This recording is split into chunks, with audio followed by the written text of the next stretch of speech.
Hi friends, hello friends, welcome to my channel. In the today's video we will discuss about drip irrigation, जिसको कि हम हिंदी में क्या बोलते हैं, टपक विधि से सिंचाई या फिर बूंद बूंद सिंचाई विधि। ठीक, तो आज हम जो आज डिटेल देखेंगे वो आपके एग्जाम में जितने भी इम्पोर्टेंट इससे रिलेटेड जो क्वेश्चन आ सकते हैं वो सब इसमें कवर रहेगा। और ये जो वीडियो है पूरा हिंदी में है, तो हिंदी मीडियम वाले स्टूडेंट्स को समझने में भी आसानी हो जाएगी। तो हम जो इस टॉपिक का जो एक परिचय है या इंट्रोडक्शन बोल सकते हैं उससे स्टार्ट करते हैं।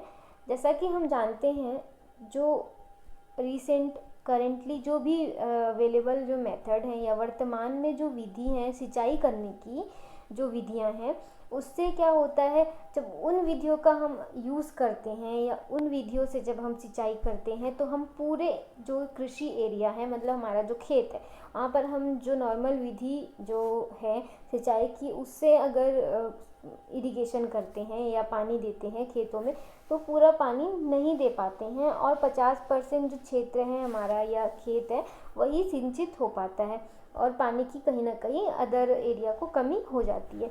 इसके कंपैरिजन में या इसकी जगह हम जब माइक्रो सिंचाई पद्धति या जिसको हम ड्रिप सिंचाई भी बोलते हैं उसको यूज़ करते हैं, तो टोटल एरिया जो है आपका जो पूरा क्षेत्रफल है, जो 50% क्षेत्रफल वर्तमान विधि में नहीं, मतलब जो वर्तमान विधि से नहीं सिंचित हो पा रहा था, वो इस माइक्रो इरिगेशन में पूरा क्षेत्र जो है वो सिंचित होता है। साथ ही साथ आपका 30 से 50% जो पानी है उसकी बचत भी हो जाती है और जो उपज है या प्रोडक्शन है उसमें वृद्धि होती है।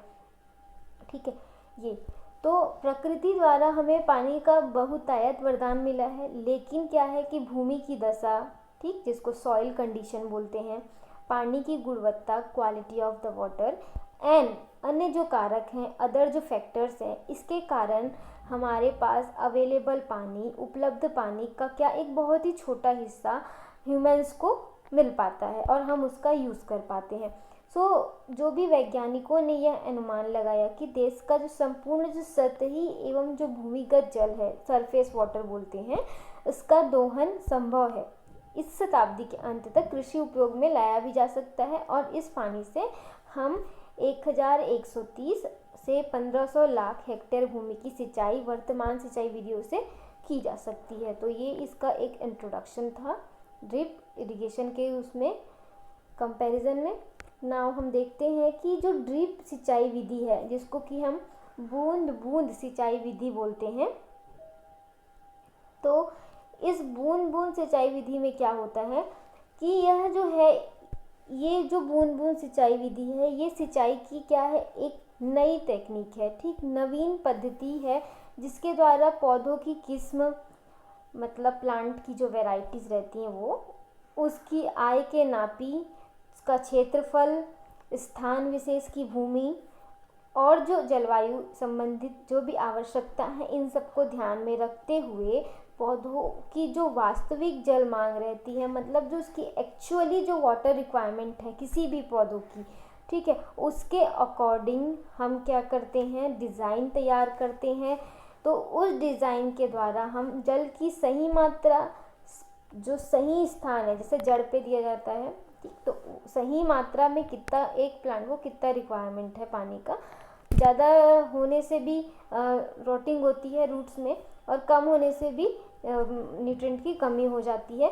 ठीक, तो कितनी डिज़ायर क्वांटिटी, सही मात्रा सही स्थान पे, यानी पौधों के प्रभावी जड़ क्षेत्र में देते हैं। तो इसके साथ ही साथ क्या होता है, इस विधि में हम ज़रूरत पड़ने पर जो भी जो ऐसे जो न्यूट्रिएंट या फर्टिलाइज़र, खाद, उर्वरक हैं जो वाटर में डिज़ोल्व हो जाते हैं, घुलनशील जो भी पोषक तत्व रहते हैं या जो रासायनिक खाद रहती हैं, उनको पानी में घोलकर पौधों की जड़ों तक हम आसानी से पहुंचा सकते हैं।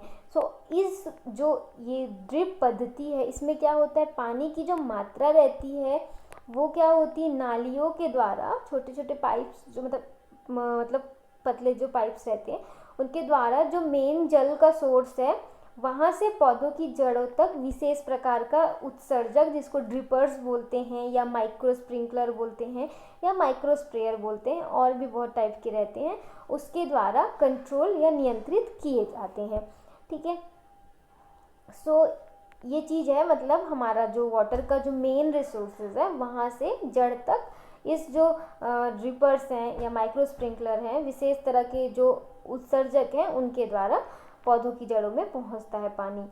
भूमि, स्थान विशेष एवं फसल की जो आवश्यकता है उसके अकॉर्डिंग या उसके अनुरूप ड्रिपर्स जो रहते हैं, टबों की बटन, दाब, कंपनसेटिंग एंड जो निश्चित डिस्चार्ज, ये वाले रहते हैं। एंड माइक्रो स्प्रिंकलर एंड जो माइक्रो स्प्रेयर या बबलर, बाइवॉल एंड जो अन्य प्रकार की उत्सर्जक युक्त, जिसको कि इमिशन डिवाइस बोलते हैं, इस सब का जो यूज़ ड्रिप इरिगेशन में किया जाता है। तो ये नाम आपको याद रखने पड़ेंगे। यह जो पद्धति है इसमें क्या होता है, बेसिकली हम कौन कौन से क्रॉप्स का मतलब में इसको यूज़ कर सकते हैं। फल हैं, जितने भी फलदार वृक्ष हैं, बागान, ठीक है, कतार में जो भी बोई जाने वाली सब्जियां हैं, सब्जियों में भी यूज़ कर सकते हैं, और गन्ने की सिंचाई में उपयोगी पाई जाती है। तो एग्ज़ाम में पूछ सकते हैं ये चीज़।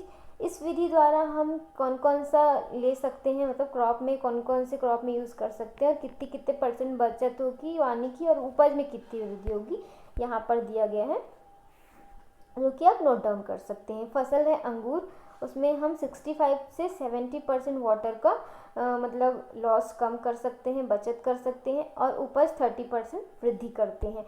ऐसा ही अनार में 50 to 55% एंड 30% यील्ड इंक्रीज हो रहा है। ऐसा आप नोट डाउन कर सकते हैं पूरा का पूरा।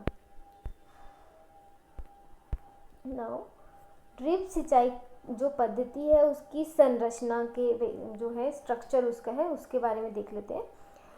जो भी ड्रिप सिंचाई पद्धति है इसमें जो है जल जो स्रोत है वहाँ से ये स्टार्ट हो रहा है।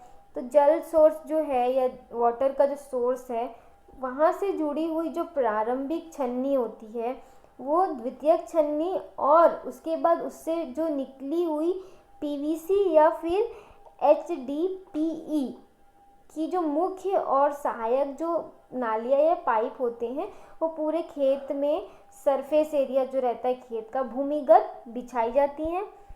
ठीक, जो सहायक फिर नालियाँ हैं उससे क्या होता है, पतली पतली लेटरल नालियाँ जो कि 12 मिलीमीटर से 20 मिलीमीटर व्यास की, इवन मतलब 12 से 20 डायमीटर की, वो सीधी लाइनों में कतार के वृक्षों से होती हुई जमीन के ऊपर या फिर जो भूमिगत जगह पर है वहाँ पर फैलाई जाती हैं।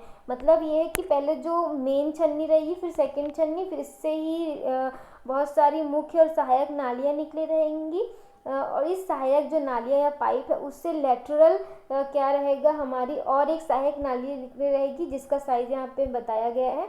और ये जो लेटरल्स रहते हैं जिसमें क्या रहेंगे, ड्रिपर्स, उत्सर्जक जो रहेंगे पतली नलिकाओं द्वारा लगाए जाते हैं। ठीक है, जिससे पौधों का जो जड़ क्षेत्र है वहाँ पर बूंद बूंद रूप में सिंचाई होती रहती है। कुछ ड्रिपर्स जो रहते हैं ये नालियों में सीधी लाइन में लगे होते हैं। ठीक है, तो ये उसका एक स्ट्रक्चर है, जो इम्पोर्टेंट चीज़ थी वो यहाँ पर बता दी गई है। अब ड्रिप सिंचाई पद्धति का लाभ देख लेते हैं। तो इसका लाभ ये है कि 30 से 50 % या प्रतिशत पानी की बचत है, और पानी की बचत होने के साथ साथ क्या है कि सिंचाई की जो संभावना है वो भी है बचे पानी से। इसके अलावा औसत यहाँ पर 10 से 20% उपज में वृद्धि और गुणवत्ता में भी सुधार है। खरपतवार नियंत्रण हो रहा है। पार्टिगेशन मतलब कि उर्वरीकरण द्वारा, जो कि ये फर्टिगेशन है, वो यहाँ पे गलत लिखा है। फर्टिगेशन और उर्वरक मतलब हम जो फर्टिलाइजर्स देते हैं उसके द्वारा उर्वरक और पोषक तत्व दवाओं का समुचित क्या हो रहा है, उपयोग हो पा रहा है।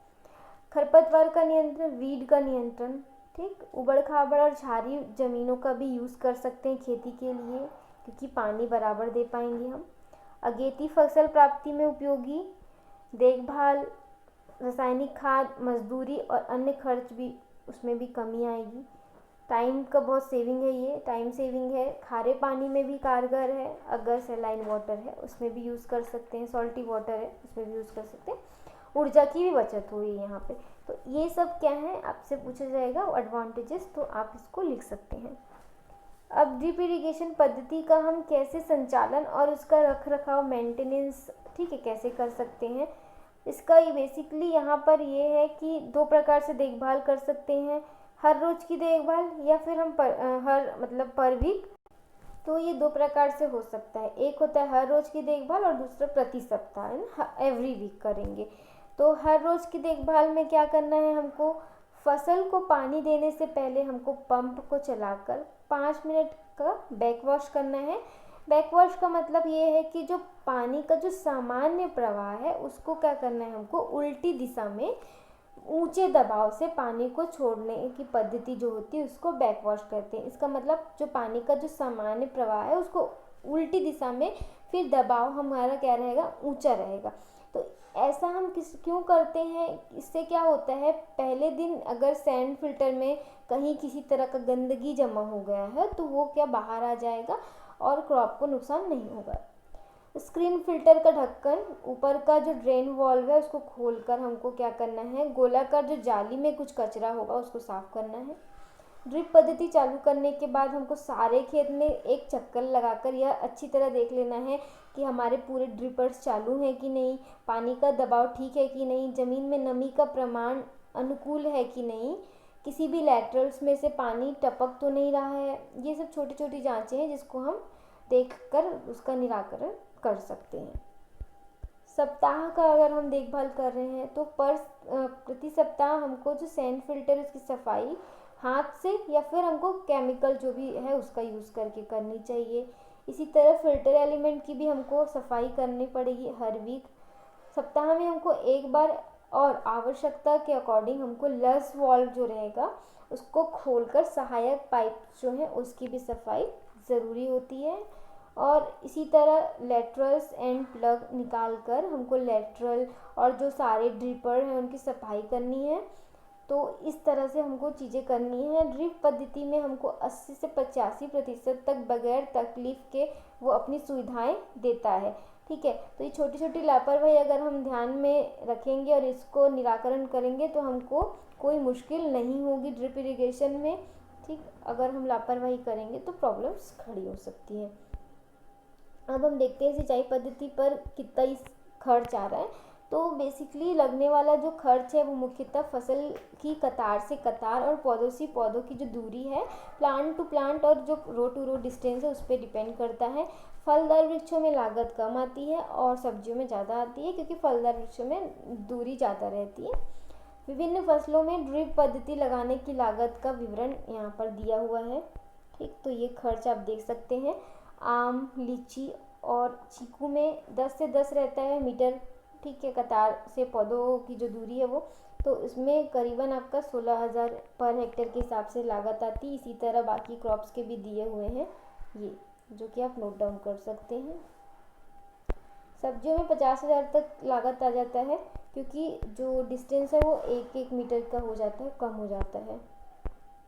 और इसी तरह ये आपका ड्रिप इरिगेशन का लाभ एवं खर्च का विवरण जो है वो अंगूर, केला ये सब में दिया है। पानी की बचत को छोड़कर कितना लाभ हो जाता है और लागत कितना है वो भी दिया है पर हेक्टेयर। तो ये चीज़ें जो थी ड्रिप इरिगेशन में इम्पॉर्टेंट है, जो आपको बताने लायक थी। तो आज के वीडियो में इतना ही, नेक्स्ट वीडियो में नया टॉपिक रहेगा। सो अच्छा लगता है वीडियो तो लाइक कर दीजिए, शेयर कर दीजिए। तो आज का वीडियो हम यहीं पे एंड करते हैं। Thank you for watching today's video.